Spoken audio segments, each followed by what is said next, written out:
Okay, Jamie.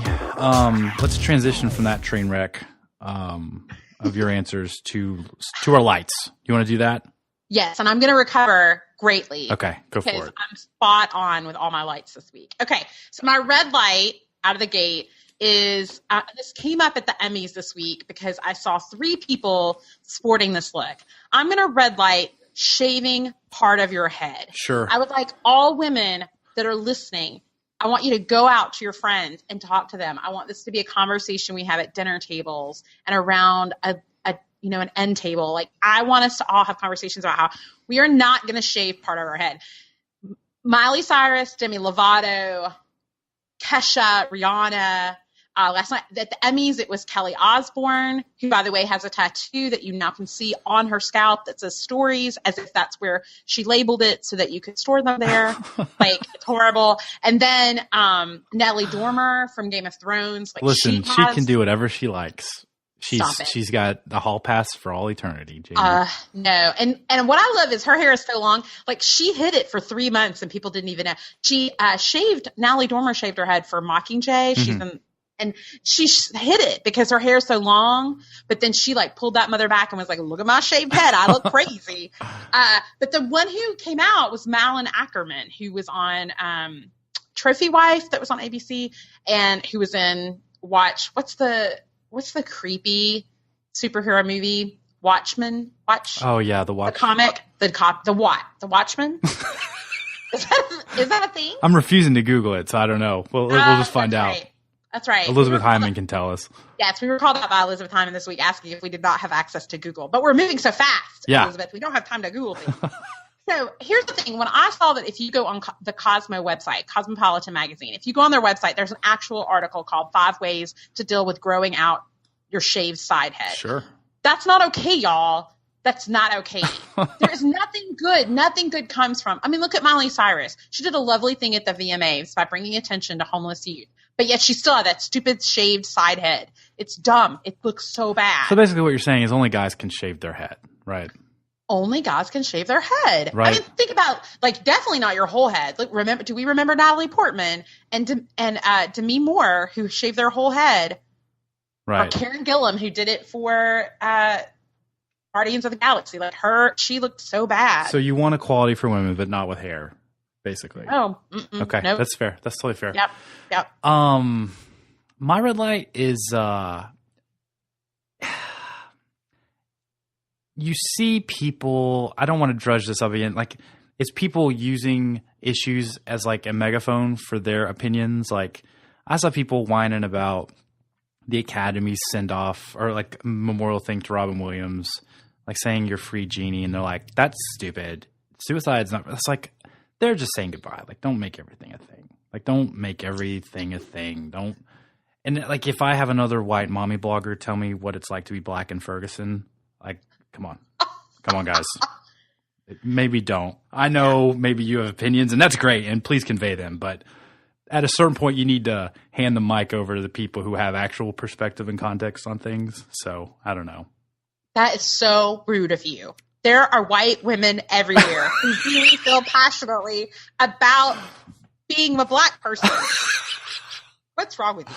I don't know, man. Okay, so my green light this week is Julia Louis-Dreyfus. It's like, I've always loved her, but something just all came to a central location this week in my heart for her. I mean, it was obviously the Emmys. She did a pre-Emmys that we posted on Twitter and Facebook with Bryan Cranston and Aaron Paul so about amazing. Barely Legal Pawn Shop, where she's trying to pawn her supporting actress Emmy, which was fantastic. She did a bit when she was presenting an award with Bryan Cranston that, as I was watching it, I just kept thinking, that bit should have flopped. Like, it should not have been funny, yet it was so funny because those two are A-plus actors. A+. And because so many things flopped that night. So many things, so many bits that did not go well. But then her acceptance speech. Like, I think back to when she accepted, she made Tony Hale come on stage and hold her handbag, just like from Veep. Like, there's so many things about her. Her Twitter feed is hilarious. The fact that she posed on Rolling Stone naked at 53. Yes. And looks fantastic. And she's worth $200 million. Wow. Like, come on. That's her net worth. Look, dude, the Veep losing to Modern Family for best that's just It's not okay. it's an atrocity. It is. It's not okay. My green light are the Emmys in general. I really enjoyed it. I know you hated everything because you didn't understand the people and the things. Whatever. But I really liked it. I know Goldberg's getting shut out. It was really tough. You enjoyed Seth Meyers? No, that was the one thing. Okay. That dude. It's like you can tell the SNL machine and Lorne Michaels and like the influence has extended so far that like he's getting opportunities. He's super nice and I hope good things for him, but he's just not very good. He's like the guy, like you go out with like your wife and like you have to talk to the other guy. Like you didn't plan this, but like you're thrown into it with him. I feel like that's what we're at with every award show he's on. It's like, well, I guess we got to deal with Seth Meyers. Like Andy Samberg, like I saw Andy Samberg and that was like, like it was such a breath of fresh air. And it was like, oh, back to Seth Meyers. He was bad, but like in general, I really enjoyed it. They kept it quick. I thought the Robin Williams thing was really awesome. In the way they capped that the in memoriam off, but I enjoyed it in general. The highlight for me was the Billy on the Street. Oh my goodness! Edition of the Emmys. Oh man, that guy. And we've posted it. We've posted it on our Twitter or Facebook. If you have not seen that, because I know a lot of people didn't watch the Emmys because they were on Monday, which was a weird night. Right. But it was. I've maybe watched it like 7 times already. Like that's how much I love it so much. Him yelling about the Bachelorette lady. The lady that's like, my favorite show on TV is The Bachelorette. He was like, The Bachelorette. And he like, oh, he kind of, I feel like he will rub people the wrong way in like any other capacity he's in, but on the Billy on the Street, like that's the perfect vehicle for him. That's his manifest destiny, was to do that with his life. So please check that out. Do yourself a favor. No, it was really, really good. So, all right. So my recommendation this week is a strong one, and I'm going out on a limb because I feel very vulnerable doing this because it's a book I've always loved, but it's one of those, you always have books that you love but you don't talk about because you're like feel embarrassed that you love this book. Yes, so mine has always been Outlander by Diana Gabaldon, mainly because it's a romance novel, and so I've always felt like really weird, like because I always think I really don't read a lot of those books, but like is the cover like shirtless Fabio with like a Thankfully, no. Oh, okay. Thankfully, no. I'm sure there is a version of it out there like that, but I made sure that I read it and I bought it. Like I didn't get it from a library. I didn't borrow it from anybody, but I read it and loved it. And so since then, a TV show has come out. There's actually 8 books in the series right now, and the show is out on Stars, of all places, where what is Stars other than like 2011 movies that are replaying? Like I didn't even know Stars did TV. But for those who don't know, it's a story about a woman who is in the 40s who time travels to the 1700s in Scotland, and it's a lot about kind of Scotland being at war with England. It's being produced by and developed. It was developed for TV and produced by Ronald D. Moore, who rebooted Battlestar Galactica.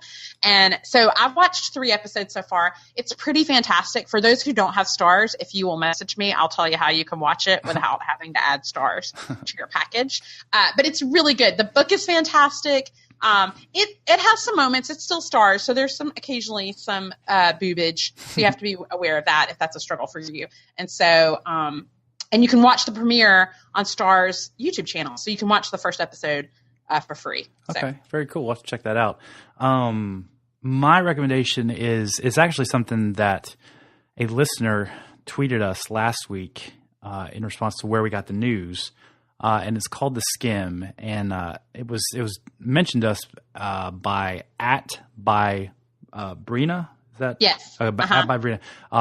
Awesome! It's a daily email you get, and it kind of skims the pertinent news from the day before. I know we're kind of all inundated with news and updates on what's important, what's not, and colored with agendas.